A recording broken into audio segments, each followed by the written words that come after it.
بسم الله الرحمن الرحيم الحمد لله رب العالمين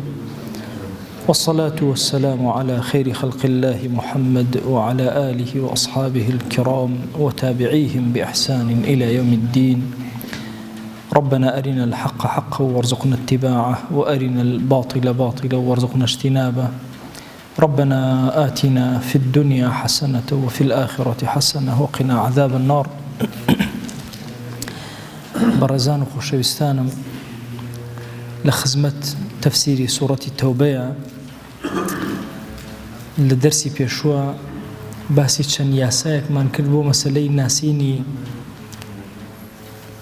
کافران و منافقان بە تایبەتی منافقان، چونکە ئەم ئاەتانەی ئەخیر زۆرتر باسی منافقەکان ئەکەن. فەرمووی وەلەو ئەرادوا الخروج لأعدوا له عدة، ئەگەر ئەوانە نیەت و ئیرادەی دەرچوونیان هەبووە خۆیان بۆ ئامادە ئەکرد، خۆیان بۆ کۆ ئەکردەوە. یاسایەکی تری داینێ لەو خەرەجوا فیکم ما زادوکم إلا خەبالا، خۆ ئەگەر لەگەڵیشتانە دەرچنە دەرەوە بۆ جیهادکردن هیچ سوودێک نابینن. ولا أوضعوا خلالكم، ئەمەی کە لە صفاتی منافقین ئەوضعوا لێرە بە معنای سعیە. لە هەندێک مفەسیرینی کوردیم سیر کرد، سیرەکەم نووسراوە لە بینتانە دائەنیشن، غەڵەتە ئەوە. لە ئەوضعوا ئەلێرە وەضع بە معنای سعی دێ. سعیش لە زمانی عەرەبیە بریتێ لەوەی نەڕاکردنە نە هێواش ڕۆشتنە، یعنی بە بینتانە یێن و ئەڕۆن بۆ فتنە سازی. يبغونكم الفتنة وفيكم سماعون لهم، ئەم بڕاوەتەوە تا ڕۆژی قیامەت. خەڵکێکی گوێ لە منافقین ئەگرێ، لەناو ئەهلی دینە، لە زومڕەی متەقین و پیاوباشانە ئەکەوێتە داوی ناو نیفاقەوە، بەخۆی نازانێ، کاتێک ئەزانێ بووەتە بووقی منافقین و قسەی ئەوان دووبارە ئەکاتەوە. بۆیە موسڵمانە بێ زۆر هوشیاری زمانی بێ. والله علیم بالظالمین، ئەو ئیماندارانەی کە ئەمە حاڵیانە خوا خۆی ئاگای لە ظالیمەکان هەیە، واتە ئەمانە زوڵم ئەکەن لە نەفسی خۆیان و گوناهبارە بن کاتێکە گوێ لە منافقین ئەگرن یان نەقلی قسەی موسڵمانان بۆ منافقین ئەکەن. ئەمڕۆ ڕەب العالەمین صفەتێکی تری ئەهلی نیفاق باسەکە. جارێک و دوو جار و دەجار نییە مەسەلەی منافق کە دائیمێ لە بۆسایە بۆ تۆ ئەوێ تووشی فتنەت کە. ئەفەرمێ لەقەد ابتغوا الفتنة من قبل، هەر پێشتریش ئەمانە هەوڵی ئەویان دابوو کە تووشی فتنە و تووشی موسیبەتتان کرد. یعنی لە غەزوەی ئوحدا ئەبینی چیان کرد، لە خەندەقات چیان کرد، یعنی لە هەموو غەزوەکانە منافقین کارێکی سەرەکی خۆیانیان کردەوە. تەبووکە ئەوە ساڵی هەشتی کۆچی، دەی پێش ئەوەش منافقین کاری خۆیانیان کردووە. وەقەلەبوو لەکە الئوموور، زۆر ئیشیان هەڵگێڕایەوە لە تۆ لە تۆیان تێکدا ئەی پێغەمبەری خوا صلی الله علیه وسلم. بەڵام قاعدەیەکی زۆر گەورەی ئیلاهی لێرە بۆ ئێمە باسەکە. ئەفەرمێ حتى جاء الحق وظهر أمر الله وهم كارهون. ئێوە تەسەوور نەکەن ئەهلی کوفر و نیفاق دائەنیشن، یعنی بخۆیان مانوو ناکەن و ئێمەش بە مەیلی خۆمان خەریکی دەرس و دەور و ئیش و کاروباری خۆمان بن. وەڵڵا زۆر ماندوو ئەبن. تۆ شەو لەوە چێ بخەوی ئەو ناخەوی، ئیشەکە ناوەستێ، یعنی بیرکەنەوە. بەڵام ڕەب العالەمین ئەم یاسایەمان پێ ئەڵێ کورە ئیمانداران لایەکەوە دڵتان مطمئین بێ، هەرچی کەید و فێڵی دنیا بیکەن ئەخیرەکەی حتى جاء الحق. خۆی گەورە لە ئەخیرە بە حەق ئەیگەڕە بە بارێکی ترە. هاتن ویستیان پێغەمبەری خوا صلی الله علیه وسلم بکوژن، هیجرەت دەستی پێ کرد. تەسەوورکە کە هیجرەت دەستی پێ کرد تۆزێ ئیسراحەتیان کرد، وتیان کورە نەجاتمان بوو، هەر دەرمان کردن لە مەنتیقەکە. ئەو تەختیتەی کە دایان ڕێژا بوو وەکو خۆی هاتە دی،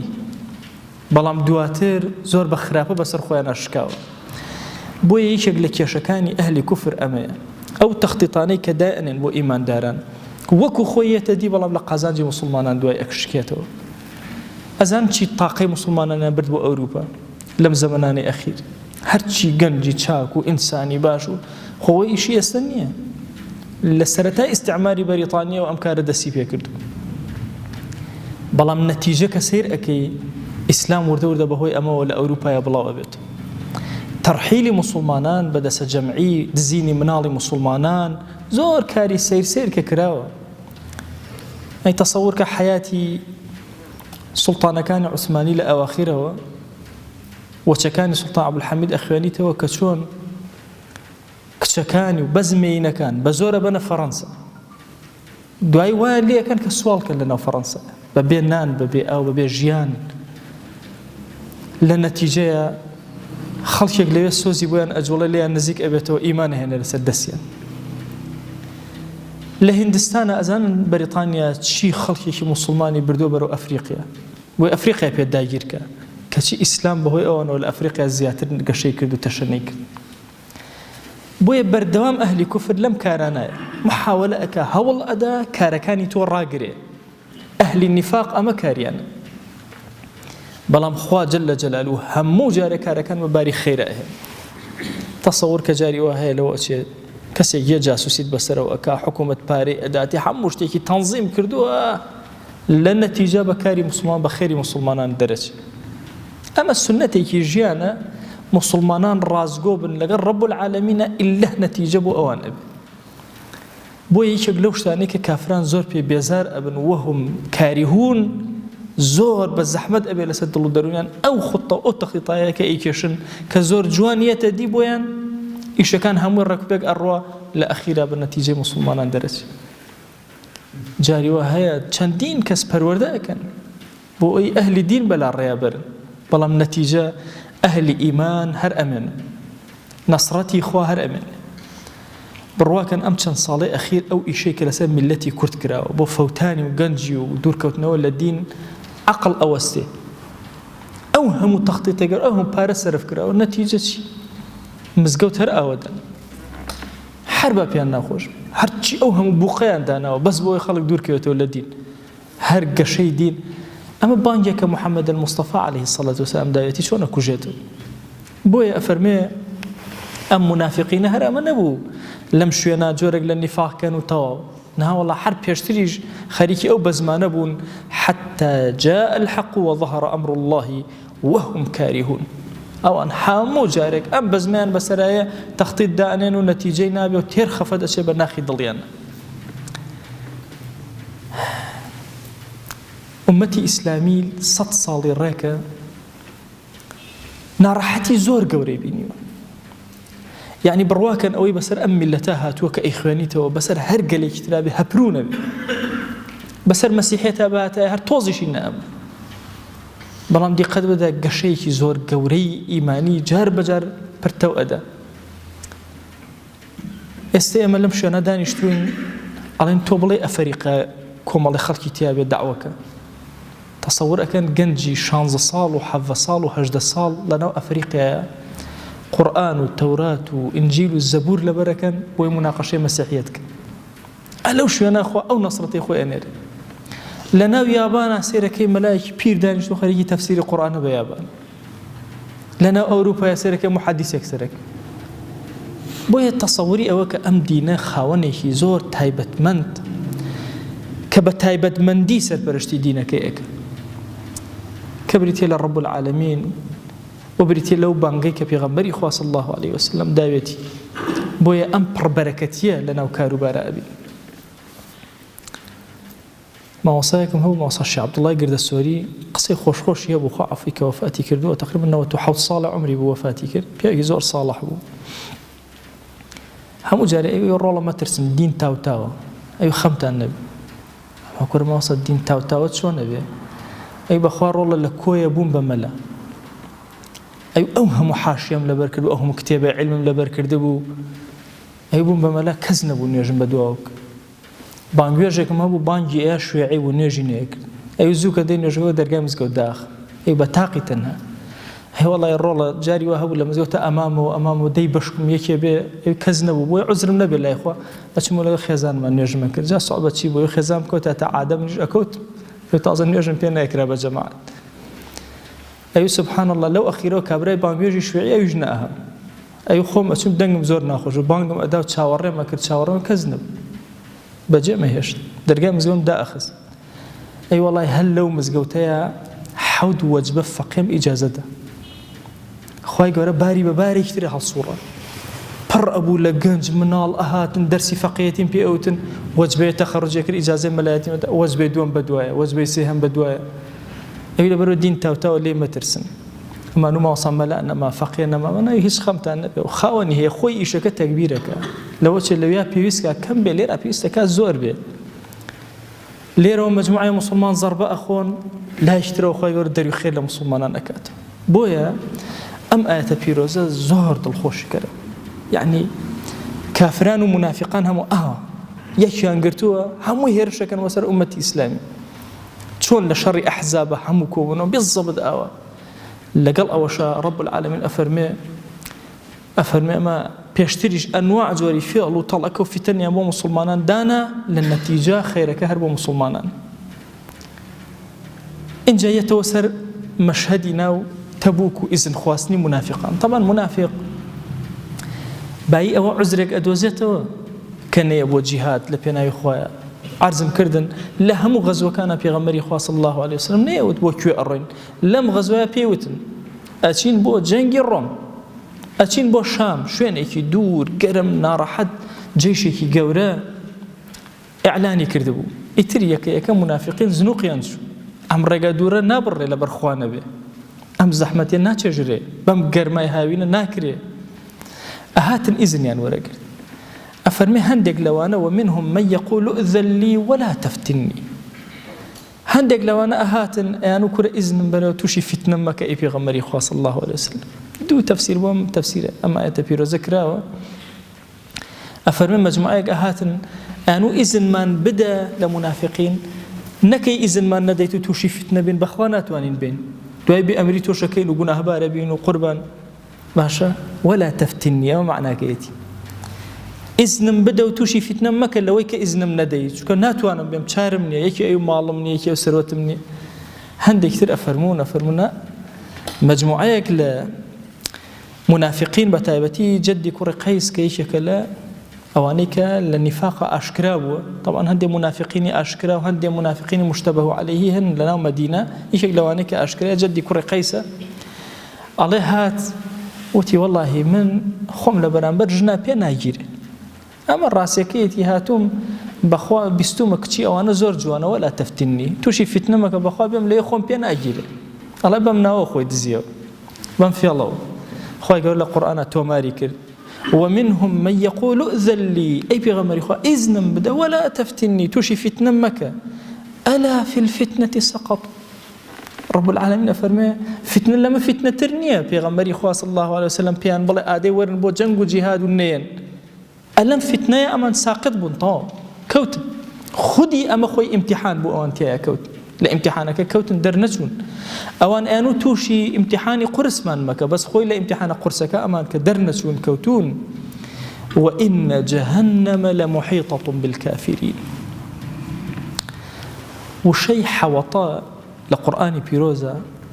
همو من حائط من بيستو حائط يعني ديوار يعني اوشتي تشوار دوري تو اجري وبيت ديوار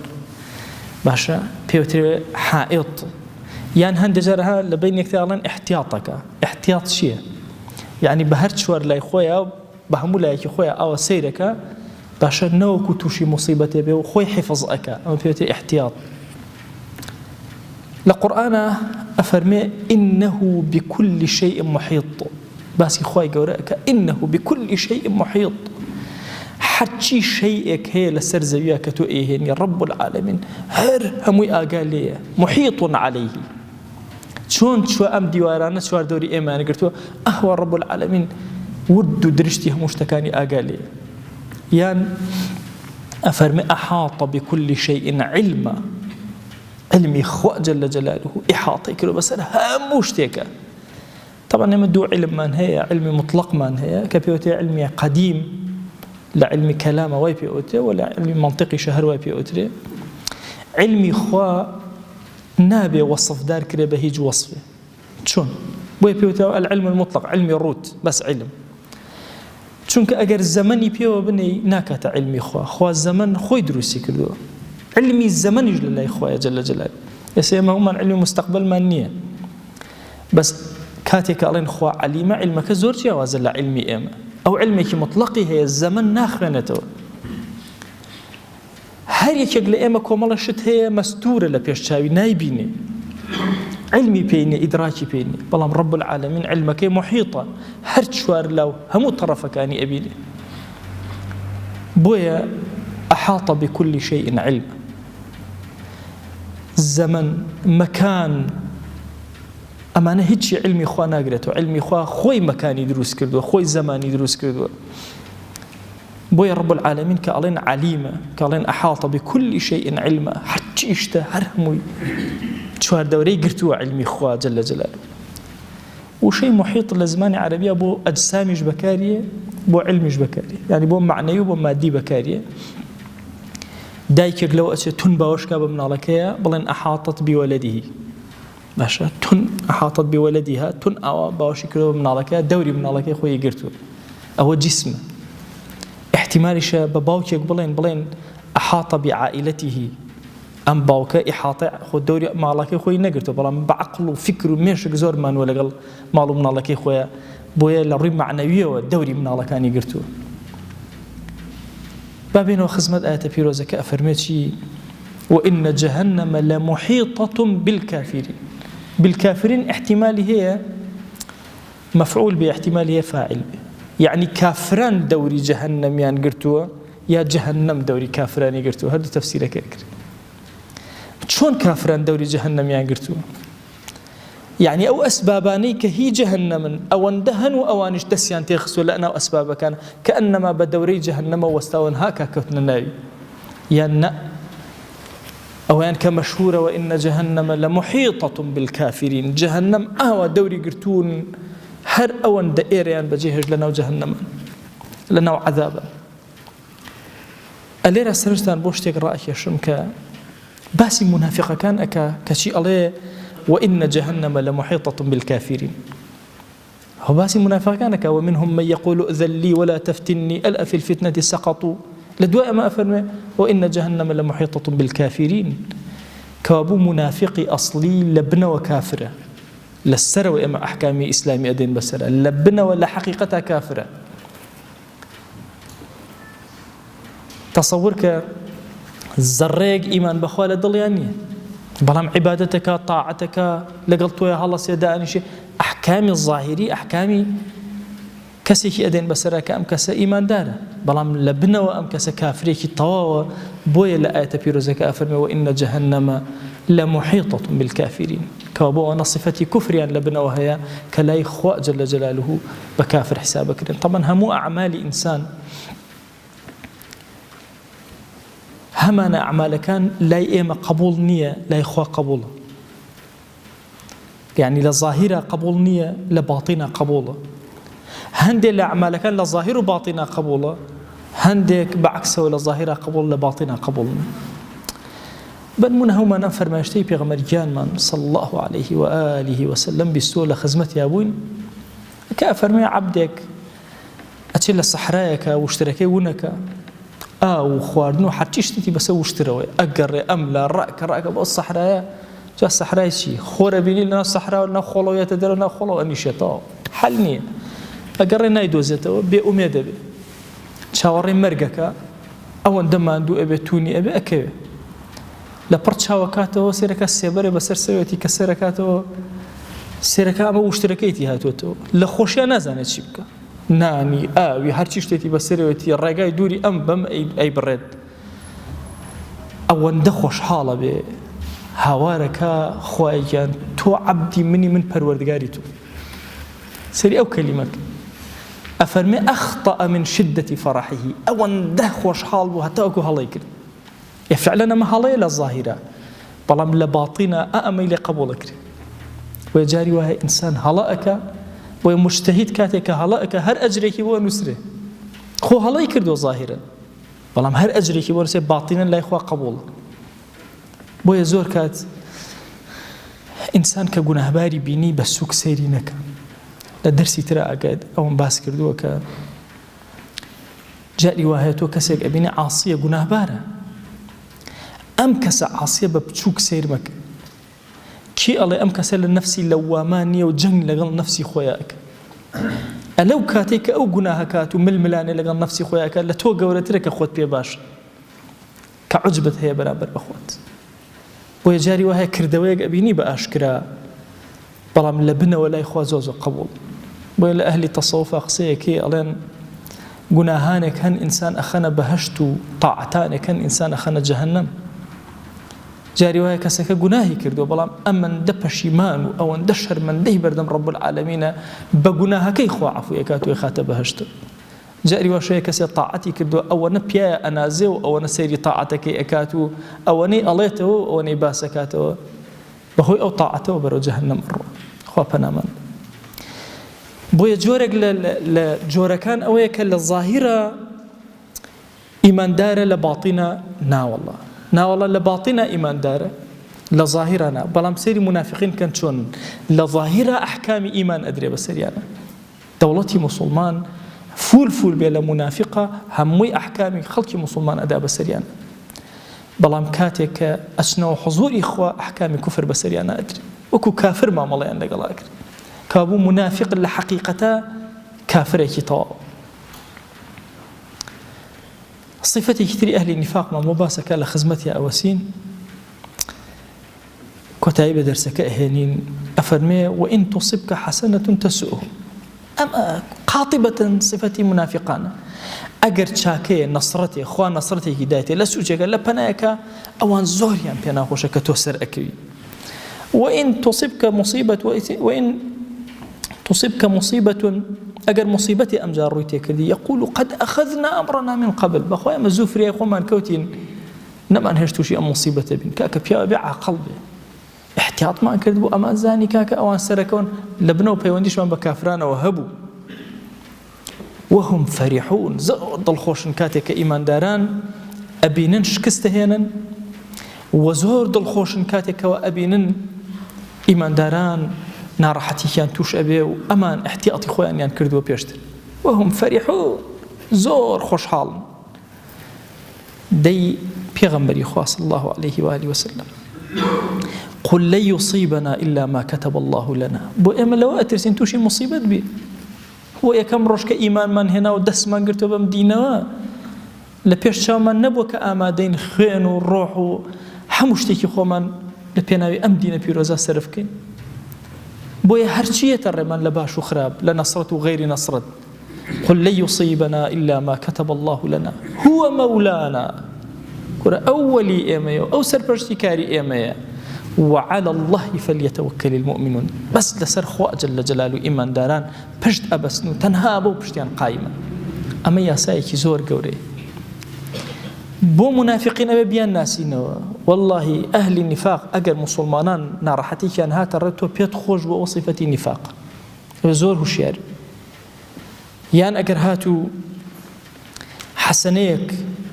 ڕووی کردە ئەوان تۆ پێت ناخۆش بوو کە موسڵمان لە شوێنێکی دنیا لە سوچێکی دنیا نەسڕەتیان هێنا ئەوە لە صیفەتی نیفاق بۆیە لەم سەرزەوی ئەوەی سوژدە بۆ ڕەب العالەمینە بە نەسڕەتی هێنا الحەمدولله بێ ناخت پڕ بێ لە ئاسوودەیی پڕ نەبووە منافقی ئەبێ ئاگال لێبێ ناتوانم بڵێم منافقی ئەڵێم ئەوە صیفەتێکی نیفاق دەی وئین تصبکە مصیبەة يقول قد أخذنا دائما أوي كزور احتياطاتك ما صفة النفاق هم بي خوش مصيبة توشي توي مسلمان بي هم خوشي دائما خريكي أوي خطي الرجع دائني أجر إسلام سر نكوت شبكا كل في دكارك وهابي لا نكيت ولا نك احتياطات دابني أو بالنسبة كافرة منافقان أو صفتان باشي أناسين بالنسبة خوشمان وإيمان داران قل لن يصيبنا إلا ما كتب الله لنا والله لكارواني خواناسي والصحوة ودين دارية أنواع مشاكل يترد بلام همي رب العالمين ما دام لقدري أم عبدا مسلمانان وسيوتي كتوشي أم شكستو نارحتي ببنو أبي أساي وريقرين إما بشتمان برب العالمين بستو بۆ جار نەبووە 100,000 مسلمان 200,000 مسلمان 500,000 مسلمان لە مەسەلەی بەغدایە لە هەندێک ڕوایەتەکان ئەڵێ 800,000 مسلمان سەر بڕا لەنەوە بەغدایە کاتێ تەتار و مەخۆل داگیری کرد 800,000 مسلمان سەر ببڕێ قل لن يصيبنا إلا ما كتب الله لنا خۆ دین بەهۆ شکستە ناهێنێ ئەزان چەند کەس لە پێش ئێمەوە ئەم سەحوەی بردووە بەڕێوە و ئەم کاروانە گەورە ئەزان چەند شەهیدی داوە تۆ شەهید کرای تۆ حەبس کرای تۆ ناڕەحەت کرای تۆ مضایقە کرای لە ژیانە تۆ توشي مصيبت هاتي قل لن يصيبنا إلا ما كتب الله لنا. أما صفة أهل دينك توشي ناراحتي ابن بسر خوينا أشكينا إما لو أتي هلايك من هو بي بويا رب العالمين أم درس قورا أدا بسر مانا أم قرسايا أدا بسر شان مانا دي إيمان داران وعلى الله فليتوكل المؤمنون كورا برد بس بخواء بس جل جلاله تنها راقري كولكي دين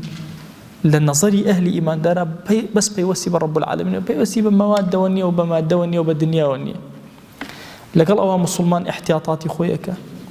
باشترين كسر لبازارة باشترين كسر للسياسة لجنگ وجهاد وعسكري لهرشي بواركانا هيا مسلمان أبي يكم بيت ولا بيشي بيشو بي بلام لها مشتكيشا بهيزي خوي برانقاري تجمنا كاني ناكا وعلى الله فليتوكل المؤمنون إيمان داران تنها توكلوا بشتيان برب العالمين أبس خوايجان تأخذ شاهدي أما تنها لبرخاتي تو أمشو للسيبري أمشن آت بيروزي تو يا كبزمان شيريني بيغمبر إخوة صلى الله عليه وآله وسلم قيشت أما جيان من بسر برد تو قوري خوت رحمة بزيو مهرباني خود بسر مانا ببارنا خواه داوال لي أكين قناه كردو مانا بأشكرا عفو مانك قناه كردو مانا بپنهان عفو مانك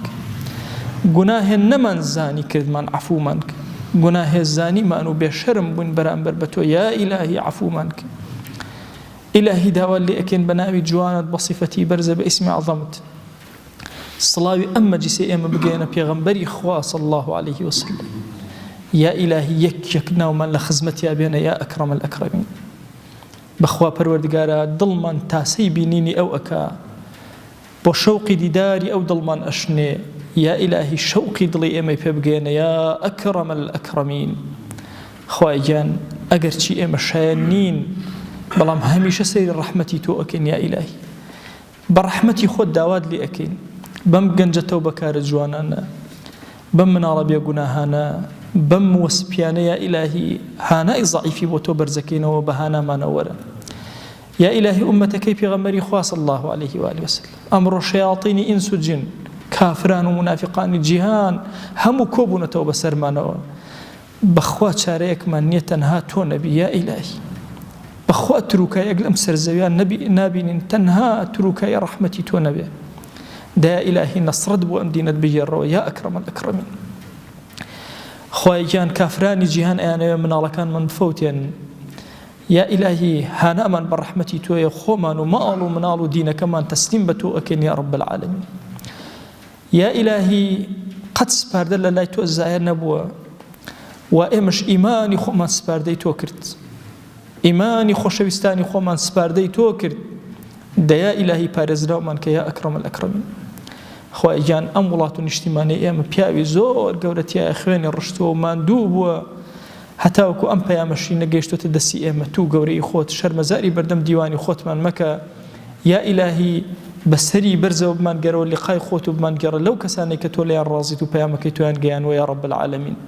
یا ئیلاهی لێت ئەپاڕێنەوە لێت ئەلاڵێنەوە بە گەورەی خۆت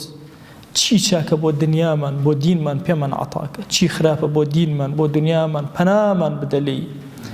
بخوا پروردگارا زمان من كل لدعاء بزماني پیغمبري خوا صلى الله عليه واله وسلم دعاء كين والين يا الهي او خوشويستي ظلمان او نوري شاومان لهم عمريا هر چاك ايشي داوا لي كردوي بدرجاي هم عمري خوي يا الهي امي گناه بارج داوات لي اكينو بيمان عطاك هر خرابي او خوشويستي ظلمان لهم عمريا پناي پیگرتوي ئێمەی خەتابە ئەریش پەنات پێ ئەگرین و پەنامان بدە یا ئەکرەم الئەکرەمین خوای گیان هانای زەعیفی و زەلیلی خۆمان بۆ لای تۆ بەرزەکەینەوە هانای محتاجی خۆمان بۆ لای تۆ بەرزەکەین خوای ئەوەندە حەڵاڵمان بدەرێ محتاجی حەرام نەبین خوای لە هیچ شتێکە محتاجی حەراممان مەکە یا ئەکرەم الئەکرەمین خوای داوات لێ ئەکەین بە نووری قورئان دڵمان ڕۆشن کەرەوە بە نووری قورئان ماڵەکانمان ڕۆشن کەرەوە بە نووری قورئان وڵات و نیشتیمان و ئومەتی پێغەمبەری خوا صلی الله علیه وسلم ڕۆشن کەرەوە خوای بە نووری قورئان گۆڕەکانمان ڕۆشن کەرەوە خوای ئەم قورئان و ئایەتە پیرۆزانە بکەرە شەفاعەتکاری ڕۆژی مەحشەرمان یا رب العالمین خوای بەهۆی ئەم قورئانە عەظیمەی خۆتەوە لە بەهشتا بەرزمان کەرەوە یا ئەکرەم الئەکرەمین خوای داوات لێ ئەکەین بۆ چاوتروکان نێمەمان دەرەدەسی خۆمان یا رب العالمین خوای داوا لێ ئەکەین بە ڕەحمەت و بەزەی خۆت لە گوناهی ئەم ئومەتەی پێغەمبەری خوا صلی الله عليه وسلم ببورە یا ربی خوای هەر زمانێکمان هەیە هەر شکڵ و شێوازێکمان هەیە لە هەر زەمانێکا بوون ئەم ئومەتە خوای لە گوناهی هەر هەمومان ببورە ئەوانەی زیندون ئەوانەی مردون ئەوانەی خەتاباریەکیان هەبووە یا ئیلاهی ئێستا بێکەس ماونەتەوە لە ناو گۆڕەکانیان ئەو کەس نییە دوعایان بۆ بکە و ئێمەی گوناهبار دوعایان بۆ ئەکەین و یا ئیلاهی لە گوناهی هەمویان ببورە و ئارامی بەسەریانە ببارێنە یا ئیلاهی داوا لێ ئەکەین بە ڕەحمەت و بەزەیی خۆت بە کەڕەمی خۆت ئەم دوعایانەمان قبول کە خوای ئەم دوعایانەمان قبول کە خوای ئەم دوعایانەمان قبول کە آمين آمين والحمد لله رب العالمين وصلى الله على سيدنا محمد وعلى آله وصحبه وسلم تسليما كثيرا أبدا إلى يوم الدين خواهي قول لقناهي من شوي وجبوري وخواهي قول لمن قبول كذا